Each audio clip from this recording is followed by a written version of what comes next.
2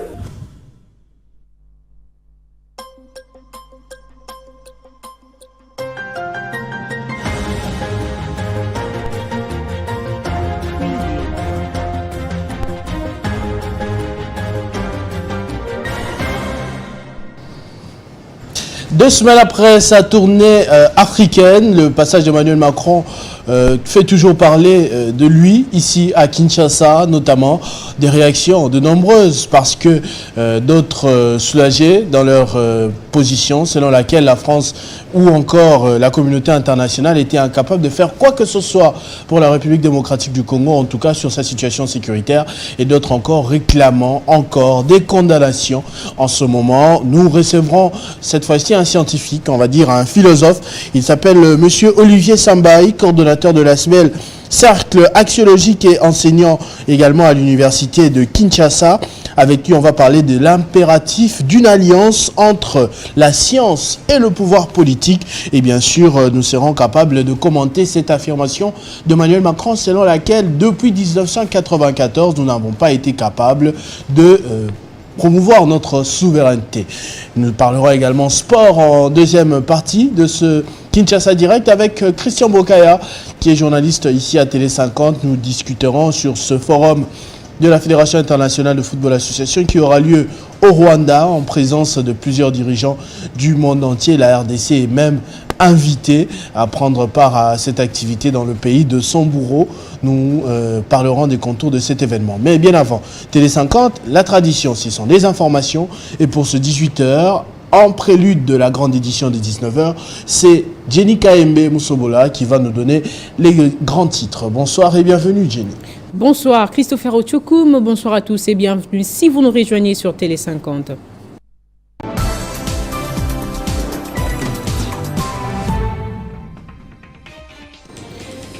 À Goma, bientôt, la cathédrale Notre-Dame de la Paix sera prête pour les chrétiens catholiques du monde. Actuellement, le plus difficile a été déjà réalisé. Il ne reste que les travaux de finissage visant la pose de la structure métallique de 250 tonnes. Son initiatrice, Marie-Olive Lembe-Kebila, a visité ce bijou ce mardi. Dans l'actualité également, plusieurs habitants du territoire des Kwamut, Maïndombe étaient dans le rue pour réclamer le rétablissement de la paix avant le lancement de l'opération d'enrôlement des électeurs pour les élections provues cette année. Les manifestants ont indiqué que toutes leurs activités sont paralysées, notamment les travaux de chansons dont s'est nourrie principalement la population locale. En dehors de nos frontières, les cyclones Freddy de retour en Afrique australe depuis le week-end dernier. Des pluies torrentielles et de coulées de boue ont fait plusieurs morts et des blessés sont enregistrés au Mozambique. Par ailleurs, le Malawi est le pays le plus touché avec près de 100 morts. Merci à tous de votre fidélité à Télé 50. Retrouvez Nathalie Yoko à la grande édition de ce soir. Entre-temps, je vous laisse en compagnie de Christopher Ochokoum pour Kinshasa Direct.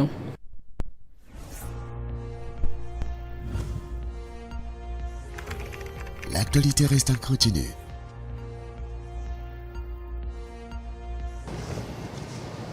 Voilà, de retour sur ce plateau. Juste après cette introduction, nous allons avoir lieu à notre à notre tout premier invité. J'ai dit que c'était un philosophe, monsieur Olivier Sambaï, coordonnateur de la SMEL cercle axiologique, et il est également enseignant à la prestigieuse université de Kinshasa.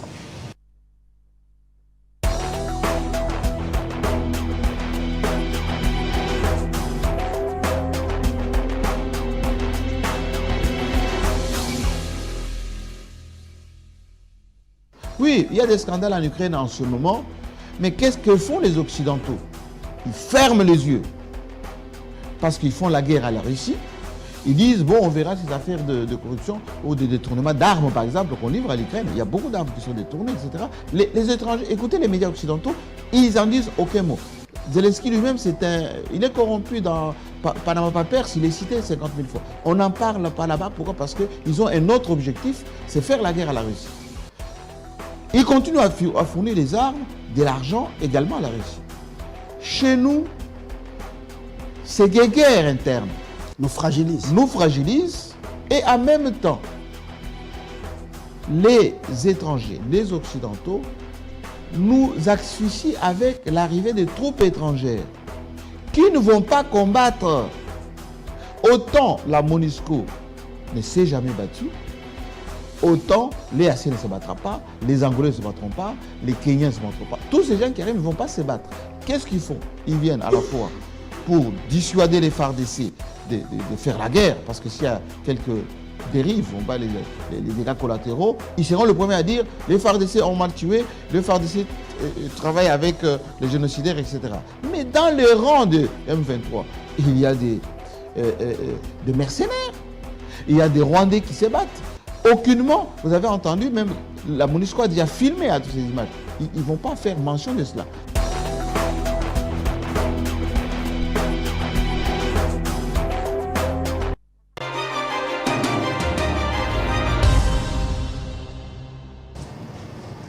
Enseignant à l'université de Kinshasa et coordonnateur de l'ASBEL Cercle Axiologique est présent avec nous ce soir. Avec lui, comme je l'ai dit tout à l'heure, nous allons parler de l'impératif d'une alliance entre la science et le pouvoir politique en République démocratique du Congo. Monsieur Olivier Sambaï, bonsoir et bienvenue. Bonsoir et merci. Donc, comme je vous le disais en off tout à l'heure, je suis un peu curieux de savoir ce qu'est exactement ce cercle axiologique, votre ASBEL. Cercle axiologique, c'est une ASBEL qui est née d'une idée en tant que philosophe, comme vous l'avez si bien présenté. La philosophie étant la totalité du réel, et la philosophie s'évertuant à mettre en place des principes moraux, des principes éthiques pour le bon fonctionnement de la société ainsi que la gestion de la chose publique. Il est plus qu'impérieux qu'une structure soit mise en place qui puisse accompagner le gestionnaire de la chose publique sur le plan éthique, sur le plan moral, en vue du développement. Parce que l'idée maîtresse qui est à la base de la création de l'ASBEL, c'est que le pays regorge beaucoup de qualités, beaucoup de compétences dans tous les niveaux, tous les secteurs, mais nous manquons des compétences éthiques. Il était important que je mette en place cette structure qui combat les antivaleurs sous toutes ses formes. Une ASBEL qui milite pour l'instauration des valeurs dans tous les secteurs de la vie nationale, mais aussi qui s'évertue à offrir à la société des personnes vertueuses. Parce que la vertu, c'est la disposition constante à toujours bien agir. Alors que si nous agissons mal, quelles que soient les compétences, nous n'allons jamais atteindre le développement. Mais aussi le cercle axiologique fait un plaidoyer auprès du gouvernement pour l'instauration d'une alliance entre la science et la politique. Ce qui nous amène justement à notre thématique de ce soir, une thématique choisie par Bellarmin Katalaï, je le précise, c'est que vous prônez une alliance entre la science et le pouvoir politique. Qu'est-ce que cela implique exactement? Une politique à viser de la science, c'est la clé de tout développement. Vous savez, la science n'est pas quelque chose de mystique. La science n'est pas mystérieuse. La science n'est rien d'autre que la formalisation de la réalité. Et la réalité, lorsque nous voyons la réalité, et parmi les éléments qui composent la réalité, il y a aussi la société dedans. Alors, la formalisation de la gestion de la société est passée par la science, et on parle de la science politique. C'est-à-dire comment faire théoriquement pour bien gérer la chose publique. C'est la science qui a théorisé les fonctionnements ainsi que les modes de gestion d'une société. La science a formalisé la gestion du corps humain. Nous avons la biologie, le fonctionnement du corps humain ainsi que la gestion des pathologies existantes. Vous avez la biomédicale, la médecine. La science formalise la réalité du point de vue théorique, de telle sorte que si ces théories-là sont mises en pratique, on soit en mesure d'avoir des résultats escomptés qui puissent assurer la pérennité ainsi que la survie de la réalité telle qu'elle apparaît, telle qu'elle existe. Alors, il se présente que la gestion de la chose publique détournée de la science ne se présente pas comme une action efficace, dans ce sens que l'acteur politique en ce moment-là, si elle se détache carrément de la science, des connaissances, des théories telles qu'elles ont été mises en place, Ce serait comme quelqu'un qui serait en train de naviguer à vue. C'est ce qui se passe en ce moment. C'est la situation actuelle de l'Afrique. C'est la situation actuelle de la République démocratique du Congo. Parce que vous avez essayé un peu de vous poser des questions sur ce qui a poussé l'homme politique de se détacher de la science lorsqu'il s'agit de la gestion de l'État. Parce que pour le cas de la République démocratique du Congo, la politique est tenue en majorité par, je peux dire, des professeurs d'université. C'est eux qui ont des partis politiques, c'est eux qui sont dans des ministères régaliens, pratiquement tous. Exactement. Lorsque nous prenons la science en général, du point de vue épistémologique, en épistémologie, je pense que vous avez fait les sciences de l'information et de la communication, les cours d'épistémologie. Nous, philosophes, dispensons cela au niveau des 3e années des graduats. Bon, c'est un cours qui réfléchit sur les résultats des recherches scientifiques, qui analyse les résultats des recherches scientifiques dans le but d'évaluer la teneur ainsi que la finalité de ces résultats, ainsi que leur efficacité dans la société. Avec l'épistémologie, nous parvenons à comprendre que la science politique est vue du point de vue théorique seulement, mais la pratique pose problème. Pour répondre à votre question sur les professeurs d'université, nous avons dans ces pays, en Afrique en général, des savants. Nous avons des bidocs, des tridocs, des gens qui ont un tout petit peu rejoint Cheikh Anta Diop, qui nous avait recommandé, nous Africains, de nous armer scientifiquement jusqu'aux dents. Mais nous oublions quelque chose de très important. Et cette chose, c'est la conscience morale. Vous savez, Grabelais a dit « Science sans conscience n'est que ruine de l'âme ». Lorsque nous faisons la science sans conscience, ça ruine la société. Et la société congolaise et la société africaine est en train d'aller vers la ruine simplement parce que nous faisons la science sans conscience. Qu'est-ce qui se passe? Les professeurs d'université qui sont dans les affaires publiques, dans les affaires politiques, ils sont compétents scientifiquement. Ils sont compétents techniquement parce qu'ils sont experts, chacun dans leur domaine. Je reviens toujours sur cette phrase de l'ancien président Joseph Kabila, en 2008, où il disait qu'il manquait 15 bonnes personnes pour développer les pays. Mais si on les voit, grave. Ce qui était gravissime, qui entourait les chefs de l'État, c'était des bidocs, des tridocs, des personnes, des professeurs d'université qui sont adulés par la jeunesse estudiantine dans leurs universités, qui sont reconnus comme modèles en Afrique et dans certains pays, je ne citerai pas leur nom ici, s'ils se rendent, ils sont reçus avec honneur, avec hommage le plus différent. On peut même étaler les tapis rouges pour recevoir les savants. Mais quand ils viennent dans la gestion de la chose publique de façon concrète, il y a discordance ou dissociation entre les théories qu'ils connaissent et la pratique. Et la conséquence, c'est quoi? On analyse de façon métaphysique, je me rends compte que ça, ce sont des analyses personnelles, qu'il manque la conscience morale. Il y manque des valeurs éthiques lorsqu'ils accèdent dans la gestion de la chose publique. Et les valeurs morales et les valeurs éthiques font en sorte que l'on comprenne que l'homme est un animal raisonnable. L'homme n'est pas différent de tout type d'animaux grégaires. La seule différence entre l'homme et tous les animaux, c'est du point de vue rationnel. Et la raison, si elle est bien exploitée, l'on parvient à produire des raisonnements raisonnables, parce qu'il y a une différence entre la rationalité et la raisonnabilité. La rationalité, c'est comme je suis là, je parle, vous m'écoutez, vous parlez, je vous écoute, on réfléchit. C'est ça la rationalité, et chaque intellectuel est rationnel.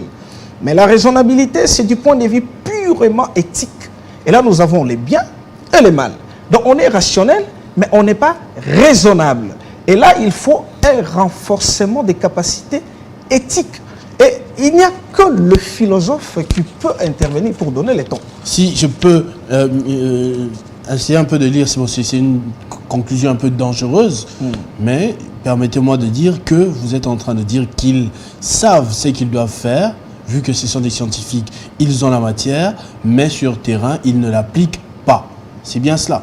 Ils ne l'appliquent pas en âme et conscience. En âme et conscience. Voilà. Qu'est-ce qui me renvoie à la question d'avant, à votre avis, les pousse à agir de la sorte? Est-ce que les réalités sur terrain ne les contraint pas à mettre un peu de côté leur casquette de professeur d'université et à agir comme ils sont en train de le faire, c'est-à-dire en bons politiciens congolais face à des réalités congolaises? Pour bien répondre à cette question, il faut commencer par définir les types de courants politiques que gouvernent la nation.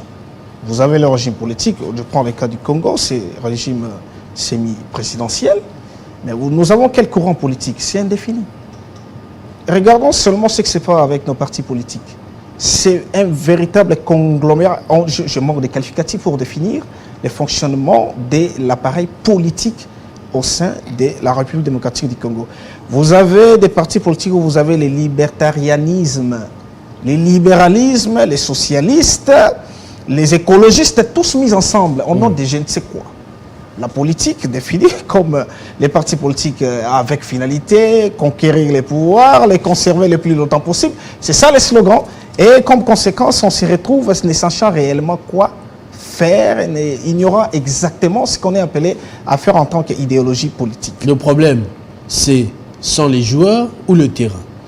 Les problèmes, ce sont des joueurs eux-mêmes. Pas le terrain. Vous n'êtes pas d'accord que quand même, on a tous créé, à un certain moment, on s'est tous mis d'accord, on a créé une situation très difficile dans laquelle il faut se comporter de la sorte pour s'en sortir. Les joueurs, c'est qui? C'est la personne qui manipule les ballons. Le joueur, il sait manipuler le ballon. Et il y a un joueur qui peut refuser de marquer aussi les buts volontairement. Je refuse de marquer le but. Voilà. Les joueurs, c'est qui les joueurs? C'est les gestionnaires de la chose publique au plus haut niveau. Vous avez tout un régime qui est mis en place, vous avez les décideurs ultimes qui est connu, vous avez le gouvernement qui est connu. Mais prenons par exemple le cas des partis politiques, c'est le ministre de l'Intérieur qui a son N+1, le Premier ministre, qui a son N+2, le président de la République. Ils doivent réfléchir ensemble pour définir les modes de gestion de la chose publique avec les partis politiques.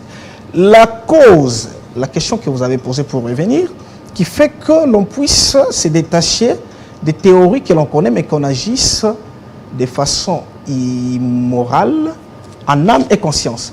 C'est un mot, je reviens souvent sur ça, c'est la concupiscence.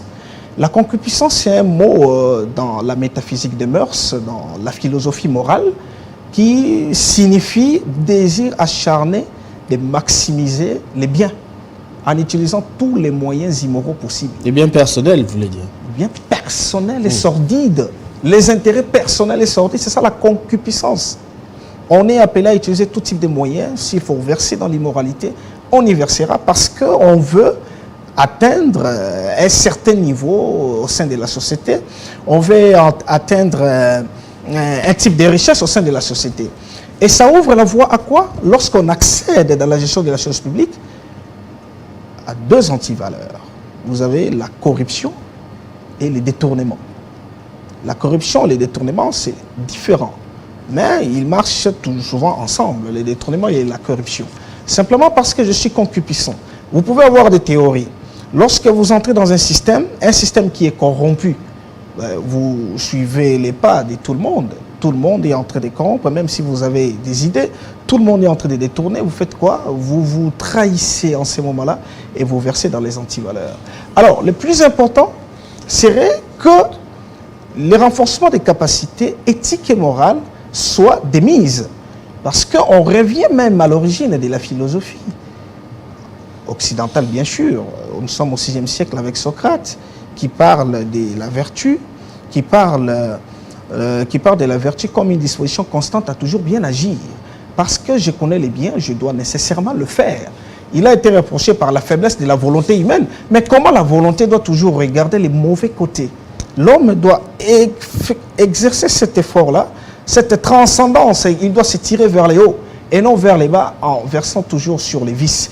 Et c'est ça le problème de la République démocratique du Congo, les problèmes de l'Afrique en général. Comme vous êtes revenu sur le problème de la République démocratique du Congo et partant de votre postulat, parce que je préfère rester dans votre manière de réfléchir, nous sommes tombés par exemple dans ce que l'on peut considérer comme une humiliation, une phrase du président français Emmanuel Macron ici à Kinshasa, évoquant une incapacité propre à nous, c'est-à-dire à notre classe politique, probablement à nos dirigeants, de ne pas avoir pu nous organiser depuis 1994.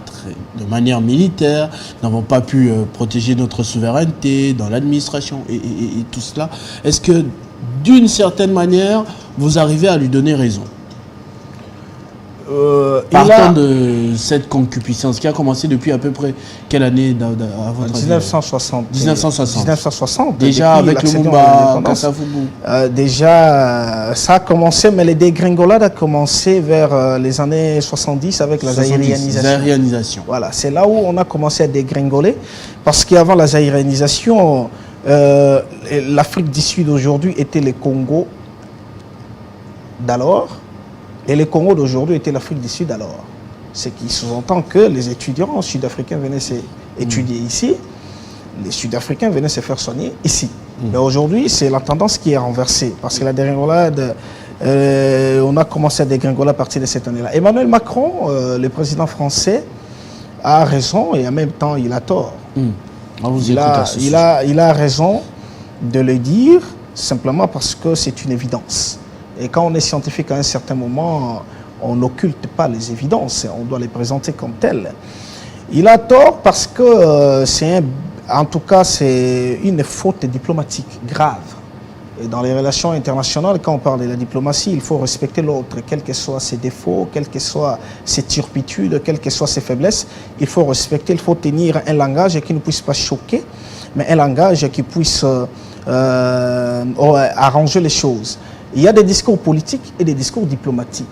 Les discours diplomatiques, ce n'est pas celui que le président français avait tenu. Ça, c'était un discours purement politique que peut tenir un opposant des régimes en place. Mais est-ce qu'il n'a pas été un tout petit peu poussé, enquiquiné par son homologue congolais? Loin s'en faut. Alors, nous avons considéré les propos du président français comme étant désobligeants, nous, Congolais. Mais ce n'est pas seulement lui. Nous reculons en 2012, nous avons reçu François Hollande, qui avait aussi tenu des propos considérés par nous comme étant désobligeants. Il n'avait pas vraiment respecté. D'ailleurs, avec Emmanuel Macron, le président Félix Tshisekedi, il y a eu un sentiment de convivialité. On a vu vraiment qu'ils étaient... ça a été convivial, l'échange. Contrairement à François Hollande en 2012 avec Joseph Kabila, lorsque nous avons organisé les sommets de la francophonie, c'était catastrophique. C'était vraiment une catastrophe diplomatique. Nous avons Nicolas Sarkozy en 2008 devant le Parlement, mais vous savez, c'était aussi des propos désobligeants, d'un paternalisme qui ne considérait pas le Congo comme tel. Alors, qu'est-ce qui fait qu'au fil du temps, c'est le même comportement, c'est la même attitude? Simplement parce que nous ne prenons pas conscience de notre être dans le monde. Nous ne savons pas exactement ce que nous voulons. Le Congo n'a pas une philosophie politique propre à lui. Quelle est notre philosophie politique?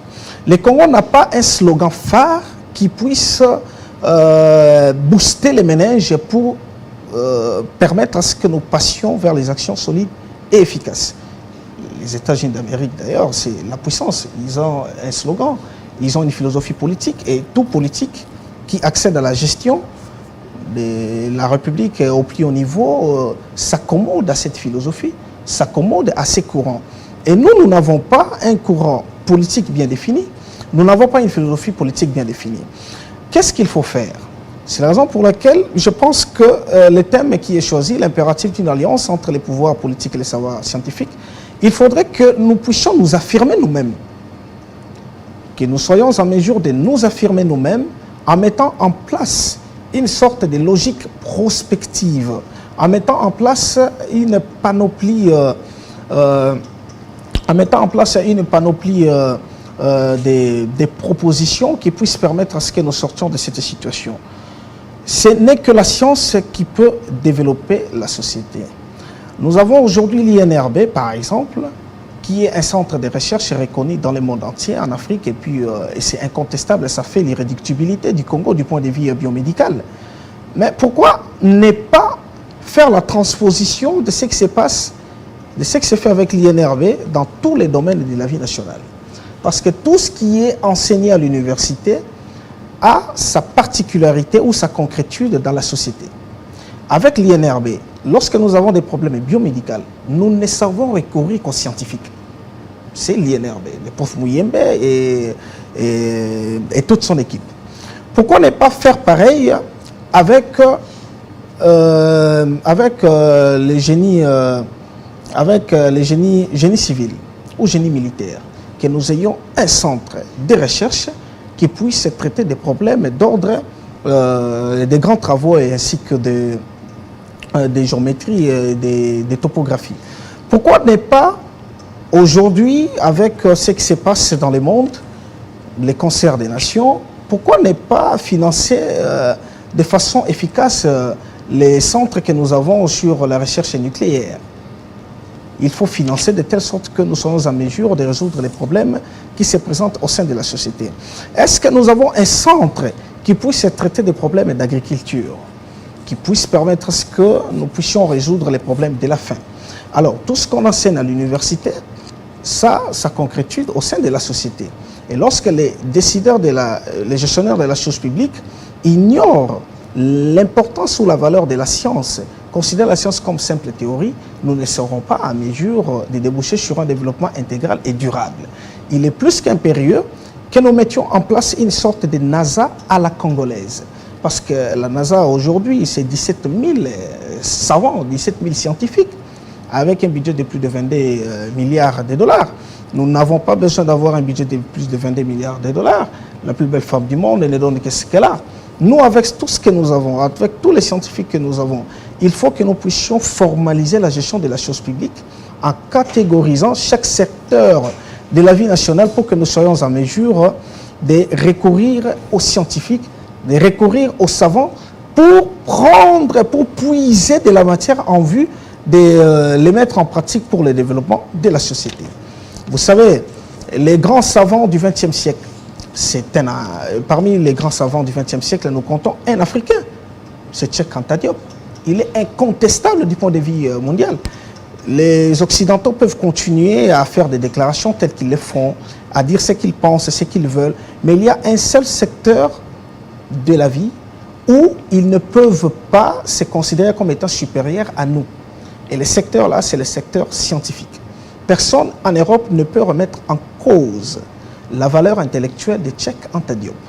Personne ne peut remettre en cause la valeur intellectuelle de Kwame Nkrumah. Personne, mondialement, ne peut remettre en cause la valeur intellectuelle de Valentin Yves Mudimbe. En Afrique, personne ne peut remettre en cause la valeur intellectuelle de Eli Pambongo Mabinda. Personne ne peut remettre en cause les connaissances logiques des savants congolais que nous avons, comme Pierre Mutunda Mwembo, comme Okolo et Likembo Kolo. Il est congolais en tant qu'historien. Personne ne peut remettre en cause la valeur intellectuelle de Ndaïwel Nziem. Vous voyez? Donc, du point de vue scientifique, nous ne saurons pas être réduits à rien vis-à-vis des Occidentaux qui se considèrent comme étant supérieurs à l'homme noir. D'ailleurs, Cheikh Anta Diop a démontré dans son ouvrage Civilisation et barbarie, ainsi que Nation nègre et culture, que la supériorité entre l'homme blanc et l'homme noir, ce n'est pas ce que l'homme occidental présente, mais c'est l'homme noir qui a une supériorité à l'homme blanc par rapport aux origines. C'est Cheikh Anta Diop qui a déclaré que l'Afrique est berceau de l'humanité dans cet ouvrage publié en 1954 avec une démonstration de l'égyptologie. Et ça a permis en sorte que l'occidental n'avait pas pu contredire tout cela. Cela veut dire que la formalisation de la société occidentale, parce que nous admirons beaucoup plus la société occidentale aujourd'hui. Qu'est-ce qui fait l'irréductibilité de la société occidentale? C'est la science, c'est la technoscience. C'est la science et c'est la technologie. Nous devrions mettre en avant ce qu'il faut pour que la science soit vraiment au service de la société. Je prends le cas de l'université de Kinshasa où je suis enseignant également, là où aussi j'ai fait ma carrière, disons mes études académiques, mes études universitaires. Vous voyez, l'université a 3 missions. C'est l'enseignement, c'est la recherche et troisièmement, c'est le service de la nation. Donc nous étudions à l'université pour servir la nation. Je pense que vous avez fait les sciences de l'information et de la communication. Vous servez la nation aujourd'hui en tant que journaliste. Je fais la philosophie, je sers la nation en tant qu'enseignant parce que je transmets la connaissance et en mettant en place une structure qui puisse aider la science. Vous avez fait les techniques appliquées. Vous devez mettre en place tout ce que vous avez appris à l'université au service de la nation. Au sein de mon ASBEL, j'encadre aussi la jeunesse en donnant des formations sur l'entrepreneuriat basées sur l'ingéniosité. Chacun doit découvrir ce qu'il a en lui, un peu d'existentialisme que j'enseigne à la jeunesse. Qu'est-ce qui se passe? Parmi les jeunes que j'encadre, Il y a un qui a reçu les formations et ça tapait sur ses méninges. Il est encore étudiant à l'ISTA, mais vous savez ce qu'il a produit avec notre encadrement. Il a produit un groupe électrogène qui fonctionne sans carburant, sans eau, sans huile. Et ça peut produire de l'électricité 24 heures sur 24, 7 jours sur 7, avec minimum 1 heure, avec minimum, disons maximum, 3 heures de repos la semaine. Il l'a fabriqué. Mais la science, l'impératif de l'alliance entre la politique, l'impératif de l'alliance entre la science et la politique que je prône, que nous prenons au sein de l'ASPL, c'est l'axiologie, voudrait qu'une invention comme telle, il faudra que le gouvernement s'approprie, s'en approprie. Il faut comprendre c'est qui, c'est génie, qui produit quelque chose et puis il est en mesure d'augmenter par capacité des KVA suivant la charge des ménages, la charge du quartier, la charge des utilisateurs. Donc je suis en train de contribuer au développement de la société en faisant ce que je puis en tant que philosophe, en tant qu'ASPL. C'est la même chose que devaient faire en principe tous les scientifiques.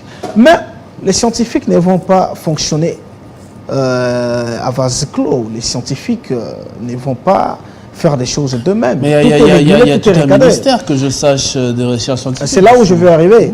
Parce que c'est la fonction politique qui régule tout.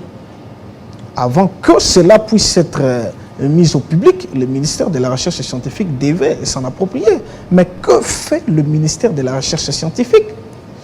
Que fait le ministère de l'Industrie?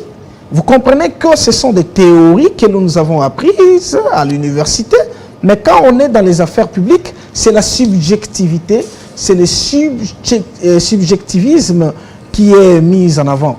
Donc chacun gère la société par rapport aux idées qui lui viennent en tête. Je suis aujourd'hui ministre, qu'est-ce que je veux? Voilà, je produis ce que je veux. Alors qu'on devait recourir en principe aux théories scientifiques existantes. Lorsque nous avons des problèmes sociaux, il faut recourir aux savants pour qu'on puisse avoir des solutions. Je propose une trilogie, une forme triangulaire, où vous avez les triangles isocèles, vous avez l'hypoténuse, vous avez les angles.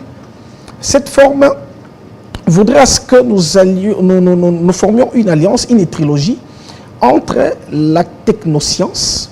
Vous avez l'angle de gauche et l'angle de droite, c'est la technoscience, c'est la science et la technologie. Au bas de l'échelle, en tout cas pour résoudre les problèmes de la société. Vous avez le sommet du triangle. C'est quoi? C'est la philosophie. Parce que la philosophie, c'est un savoir créateur des sciences. Un savoir évaluateur et régulateur des sciences. Et vous avez le pouvoir politique comme hypoténuse qui fait quoi? Qui recourt à la philosophie, qui recourt à la science, à la technologie pour développer la société. Nous avons aujourd'hui à l'université la formation à la faculté polytechnique. Nous pouvons avoir des formations bien définies qui puissent permettre à ce qu'on soit en mesure de fabriquer des armes. Parce que ceux qui fabriquent des armes, ce sont des matières premières que nous avons chez nous au Congo. Nous pouvons mettre en place une politique d'enseignement qui puisse permettre à ce que nous soyons en mesure de fabriquer des téléphones. Avec mon ASPL, je suis vraiment en train de travailler dans ces secteurs-là. Qu'est-ce qui se passe? Je suis en train de proposer au gouvernement, je pense que dans les jours qui suivent, nous pourrions être en mesure d'assister à cela, le développement de la société à travers la science et la technologie. Nous allons mettre en place, avec la bénédiction du gouvernement, si faire se peut, une école de haute études technologiques, où nous allons faire en sorte que nos ingénieurs bénéficient des renforcements des capacités des cercles des ingénieurs français et des ingénieurs congolais de la diaspora qui ont été chez Renault, qui ont été chez Peugeot, qui ont été chez Nissan, qui ont été chez les grandes marques de fabrication des véhicules. Pourquoi ne pas faire ce genre de renforcement des capacités pour que la science soit vraiment au service de la nation? Nous allons mettre en place très prochainement des stratégies qui puissent permettre à ce qu'on puisse électrifier les 145 territoires. Les contacts à mon niveau sont déjà très avancés avec ces savants occidentaux, ces savants français et congolais qui sont à la diaspora, pour que la science soit vraiment au service de la nation. Nous allons électrifier les 145 territoires, c'est déjà bien défini, mais pourquoi ne pas être aussi en mesure de disposer avec l'aéronautique, avec la technologie 2.0, avec la technologie des troposphères et de l'aérospatiale, avec comme ce qui s'est passé à la NASA, être en mesure de disposer nous-mêmes de notre propre satellite. Parce que lorsque nous avons notre propre satellite, nous avons notre propre réseau de télécommunications, nous allons gérer notre communication, nous allons gérer les frontières, on saura suivre tous les rebelles qui vont essayer de venir perturber la quiétude des paisibles citoyens. Vous comprenez que tout cela, c'est la science qui peut résoudre tous les problèmes sociaux. Je persiste, je souligne même, tous les problèmes sociaux doivent être résolus par la science. Avec la bénédiction du pouvoir politique. Parce qu'une politique à visée de la science, c'est la clé de tout développement. D'où cet impératif d'une alliance entre la science et le pouvoir politique qui a été notre thématique lors de cette intervention dans ce premier dossier du soir dans Kinshasa Direct. Monsieur Olivier Sambaï, philosophe, enseignant à l'université de Kinshasa et coordonnateur de l'ASBEL Cercle Axiologique, merci d'avoir répondu à notre invitation. Merci beaucoup, le plaisir est pour moi et merci à Télé 50 d'accorder beaucoup plus d'importance à ce que nous faisons et c'est la chaîne qui s'ouvre aussi aux valeurs parce que ce que nous faisons, nous prenons pour l'instauration des valeurs. Merci. Merci beaucoup. On va souffler un tout petit peu avant de passer à la suite.